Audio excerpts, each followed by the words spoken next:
তো বন্ধুরা দেখতেই পাচ্ছেন আমরা দুইটা ভ্যান একদম সাদা নিয়ে চলে আসি। আর যে জায়গা দ্বারা আসি আজকে আমরা যে জায়গায় অনুষ্ঠান করবো এটা এতিমখানা প্লাস মাদ্রাসায় এই জায়গাতে অনুষ্ঠান করবো।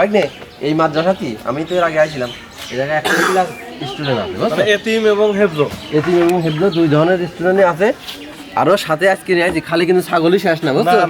এই হুজুর বলছিল কি এত ছাত্র মনে করো যে কারেন্ট চলে যাচ্ছে গ্রাম অঞ্চলে, বেশি কারেন্ট চলে গেলেই এই কোরআন শরীফ পড়ার বিশাল সমস্যা হয়। এই সন্ধ্যার সময় বেশি করে কারেন্ট যায়, এই জন্য একটা আইপিএস এর কথা বলছিল।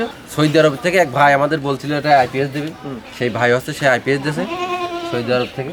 তার হচ্ছে সেই ভাইয়ের হচ্ছে সন্তান আদি হয় না, ভাগ্নে হুজুরি বলবা দোয়া করতে সেই ভাইয়ের জন্য সন্তান হয়।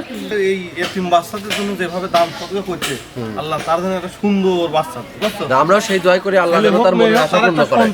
আমরা তো দোয়া মনেতে দোয়া করলামই, সাথে যারা আমাদের ভিডিওটা দেখবেন তারা অবশ্যই দোয়া করবেন। আর আমরা এতগুলো ছাত্র নিয়ে অবশ্যই তার জন্য দোয়া করবো। আরে ভাগ্নে আর বলছে আজকে আমার রান্না করবা?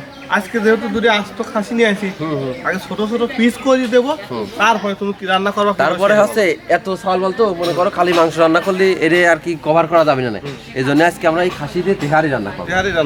সাথে হচ্ছে আরো একটা করে মিষ্টি আছে সবার জন্য। আচ্ছা ঠিক আছে, ব্যান টান দেন, বাদ বাকি কথা যা চাল বলে সাথে যা কই গেল। আচ্ছা